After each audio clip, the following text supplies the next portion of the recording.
Smirking Gun Reviews has explicit language in most of its content, so if you can't handle some swearing, you probably shouldn't watch this video. Thanks. Alright, hey everybody, welcome back to the channel. This is Rob here at Smirking Gun Reviews, and again, another surprise for the channel on the 1st of June. First we had our Batman Last Night on Earth video, and now we're doing Deadwood the Movie. A movie that's been a long time coming for a lot of people. And I gotta tell you, I'm a little emotional about it. Back in like 2004, I believe, a little show called Deadwood came on the air, and I didn't really know what to make of it. Didn't watch it for a while. I didn't watch it until it was over. I wasn't there to see any of it, but I bought it on DVD, and I couldn't stop watching it. I watched all of it. It is some great stuff. I love history, and I love this story that they have to tell about the town of Deadwood and the colorful cast of characters that reside in this town that was in South Dakota, and it was like this, and it's insane. And they had 3 seasons, and it ended, and it was never given a proper finale. Well, unlike other shows, one in particular, that just you could tell that the people that wrote it just were chasing a paycheck and didn't really care anymore. And so it showed, and we responded. And yeah, you know, a lot of people were quitting HBO, and that's fine, and I wanted to too. But Deadwood the movie proves that when people give a shit about the material, everyone, the actors, the production, the writer especially, and the director, and getting a cast together that all are spinning plates, a lot of them. They have a lot going on. A lot of these people have a lot going on, and to be able to come back 10 years later, more than that, and put together a proper, because it's called a movie, but this is the series finale that we never got. And I just speaking for myself, it was wonderful. It was a beautiful send-off for the characters that deserve to have their story finished. And when you see that level of care put into something, because I'm a sucker for good writing. Who isn't? Well, there's a lot of people that aren't, but this was exactly the way it needed to end for me. I thought it was satisfied. I wanted more, but I'm not going to be selfish about it because we got something that shouldn't have happened. It's like when Serenity was made after Firefly was canceled. This doesn't happen very often, and when they do things like this, like movies, you know, like Dumb and Dumber 2, things like that that come out, it usually falls flat and it doesn't do well, and it's just not, you know, who remembers Dumb and Dumber 2 already? I remember the build up to that being nothing. So I'm just saying that usually these things don't work out. But this is the exception to the rule, and again, because of how many people care about this. Do you need to see the whole show to enjoy this?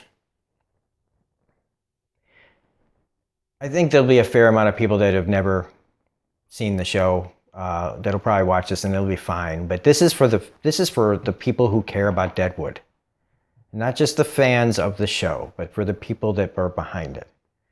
And before we get into it, I just want to mention everybody that was a part of this as far as the cast and the writing and directing.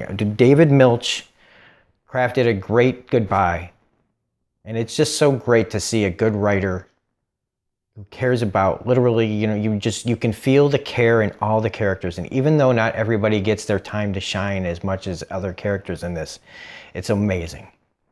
His script was great, and it stayed true to the characters. People had changed 10 years more in the characters' world, you know? They had changed, but you could tell that it was earned and that they lived a life, and that where they are now are the ways that you could see that being. So I also want to I mentioned Daniel Minahan that directed this, did a fantastic job. Because they had to do a lot in about an hour and 50 minutes. I do wish it was longer, just for maybe expanding a little bit on the end of what happens in this show. Now, will there be another one? I don't know, but I don't want to get my hopes up or even dare to dream that there would be another one, because we're lucky we got this. But from all the actors, man, Timothy Olyphant is Seth Bullock, just amazing. Ian McShane. If you don't like him, I like him in everything, but this is the role that made him famous in this era of pop culture and media and television and movies. This is what got him noticed to a huge audience. And in all his fucking glory, Ian McShane brought this character to goddamn life. Molly Parker is back as Alma Ellsworth. Paula Malcolmson. Let's say Molly Parker, I remember, well, she was in this show, but she was, man, I'm trying to remember what else she was in. But Paula Malcolmson is Trixie. She's a character actress who's been on Ray Donovan. She's on Ray Donovan. She was on Lost. W. Earl Brown. Love W. Earl Brown as Dan. Doesn't get much to do in here, but it's enough. He's been in tons and tons and tons of stuff. And for some reason, it always goes back to There's Something About Mary for me with him. I don't know why. Dayton Cali as Charlie Utter is heartbreaking in this. Heartbreaking. Kim Dickens from just about everything, but mostly, what people know her now is from Fear the Walking Dead, is back as Joni Stubbs. Brad Dourif, the incredible Brad Dourif, is back as Doc Cochran. Anna Gunn from Breaking Bad is back as Martha Bullock. The great John Hawkes is back as Saul Starr. Leon Rippey is Tom Nettle. Wow, Leon Rippey, I love him. William Sanderson, the amazing William Sanderson from Newhart fame and everything else, from Batman, the animated series, is back as E.B. Farnham, and still his just most deliciously just creepy. Robin Weigert as Calamity Jane is back as well. She is so amazing. Everybody's just so good. Sean Bridges is Johnny. Brent Sexton is Harry. I want to mention especially Jerry Jewell. I remember her from when I was growing up, and she was on Facts of Life. She's an actress with cerebral palsy, and she's still going all these years. And her character Jewel throughout this show has just always been like this kind of, as much as Al picks on her, you can tell it comes from like this weird place of love. And her performance, she does such a good job in this. I mean, seriously, everybody's back. Jeffrey Jones, Jeffrey Jones is back, they got, if you know about Jeffrey Jones. Mr. Wu, Keone Young is back in this. Peter Jason is Con Stapleton's back. Cleo King is Aunt Lou is back. We got a grown-up Sophia in this, but Gerald McRaney as George Hurst is back. One of the greatest villains. I mean, oh my God. And George Hurst in real life, is based on a real person who was, the father of William Randolph Hearst. He's this businessman. He's a motherfucker. He's brilliant. I remember him all the way back from Simon and Simon. Oh my God. He's still going, and he just gets better as he gets older. And I swear, if I've forgotten anybody else, I think I've mentioned just about everybody. Even like the prostitutes were back, the actresses who played them. And I'm sorry that I don't have all your names here. It's all just great. And so I just want to thank all of them for being so great in this and coming back to do this and making it so special. And so if you haven't seen this movie, here come the spoilers. So I highly recommend you checking this out. It is an amazing movie. It is an amazing send-off and an amazing show. And that's the main review part before we get into spoilers, is do yourself a favor. If you haven't seen Deadwood before, go watch it. because never in the history of television have I heard characters speak so eloquently by motherfucking cursing as well. Just some of the most beautiful cursing that comes out of their mouths. At the same time, they say some of the most eloquent, poetic things. People don't talk like this anymore, and kind of a damn shame, because it really is a sight to behold. So anyway, I'm going to put the trailer on now while I talk about spoilers for the movie. Yeah. So bear with me as I get this started. So we are back in Deadwood. Calamity Jane is back to go see Joni Stubbs and see Bill's grave while Bill Hickok was on the show. And so spoiler alert on that. We even get, and speaking of one other cameo, Garrett Dillahunt, from season 1, the man who killed, spoilers for this, so if you want to watch the show, I'm going to say something really quickly right now. Garrett Dillahunt is back as the man who killed Wild Bill Hickok very briefly at the end of this movie. You could blink and you'd miss him almost. Okay, so back to regular spoilers for just this movie. But I do like the way that they, at times, quickly explain what happened to some of the characters so that you can kind of get some context for things that happen. They did a good job at that, especially. There's a lot of especiallys here. It's all good. And even though sometimes it looks like it could have been like that people came in and out to film their scenes, I'm not sure if that's the case. It's flawless. It's seamless to me. And even if that is the way it was, they did it way better than things like, Arrested Development. But Jane's back and she gets into town, and Charlie is approached by George Hurst, who's back. And the last time he was in town, shit went down. And that's one of the reasons why it was so important that we get this movie, because how things were left and how it ended in season 3, we wanted George Hurst back so that he could pay for what he did. Well, he wants Charlie Utter's land, what he's been working for his whole time. And when Charlie doesn't give it to him, Hurst has him killed. And I'm telling you, I felt that loss. It was the thing that had to happen to get everything going in this episode, because most of this first part is just catching up with the characters and where they're all at. And I'm not going to I'm not going to tell you every little detail about everything in this, but broad strokes and stuff. He kills Charlie. He has Charlie killed, and it's the catalyst that sets literally things on fire. And yeah, the loss of Charlie is felt right now. Even with me, I'm just like, oh my God, man. But it wakes everybody up to what needs to be done. And George Hurst is still there trying to push everybody around. He's trying to steal the land from the man that he killed at the auction. And when everybody in the town is trying to match his bid, this man, this self-made millionaire, who at this point feels like he's unstoppable and can do anything he wants to anyone.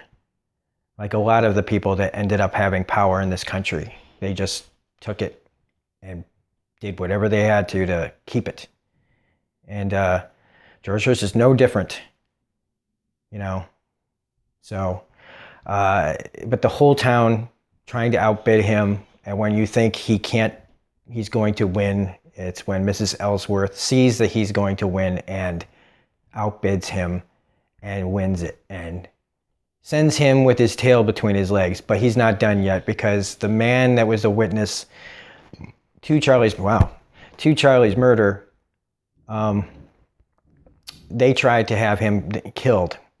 And this basically brings Bullock back for a minute. The old Bullock. In one of the best standoffs, fights. The next 10, 15 minutes of this, I'm not even going to tell you about, because you just got to see it. It's great.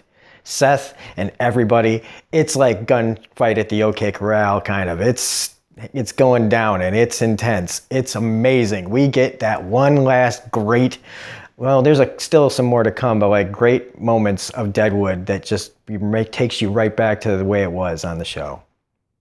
We even get a wedding between Saul and Trixie. And she has her baby. She has a baby in this. So like there's a lot going on in this hour and 50-minute movie. And Al, who's succumbing to liver failure after all the years of doing everything, has a limited role in this, and he even cusses a little less. But when he does, it's felt and impactful. Jane ends up with Joni Stubbs. Everybody just kind of gets their nice, and that's not all happy endings because it's open-ended. Things have happened. The Hearst comes for Trixie because in season 3, at the end of it, something happens that makes him want to come back and get her, even though just to spite everyone. But then Hearst ends up getting some street justice given to him. Now they can't, I'm telling you, know, he died in 1891 in Washington, D.C. So basically I'm telling you right now that he doesn't die in this movie. And the way that they kind of leave it leads me to believe that if we did, there is material to do another movie. There really is. But everybody has just about a moment.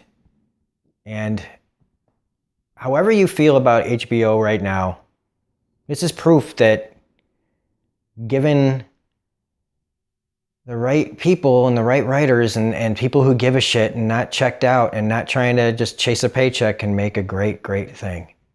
And I just can't, I hope that I can someday meet some of these people at a con because I want to thank them. And I really want to thank the writer, David Milch, again. Thank you, David, for actually giving a shit about the material still after all these years. You didn't have to do this. Or maybe you felt like you did.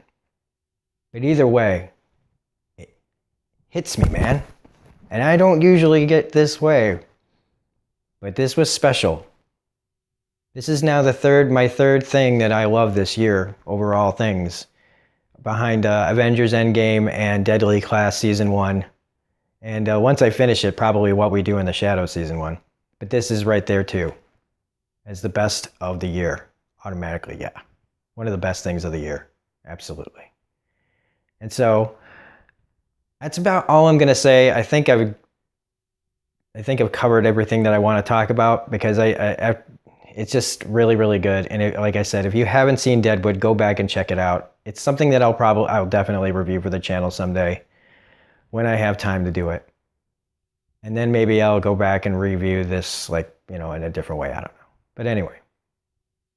So, if you liked this review, please hit the like button, comment, share, subscribe, all that rigmarole. And and I just got to say, Al's last words when Trixie says, well, that whole last bit with Trixie and Jewel, when Jewel's rubbing his feet and they start singing Waltzing Matilda at the very end.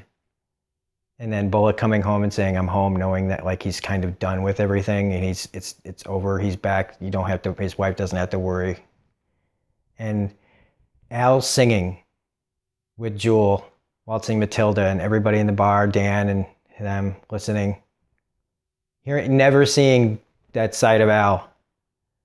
And then when Trixie prays over him and she says, Our Lord who art in heaven. And so fittingly, out of completely in character, the last words of Al Swearingen. So she goes, Our Father who art in heaven. And he says, let him fucking stay there. And then he died. So, anyway, let's do this again. If you liked this review, please hit the like button, comment, share, subscribe, all that jazz. Otherwise, this is Robert Smirking Gun Reviews saying thank you so much for watching this video. Welcome the fuck back. Have a great night. Bye.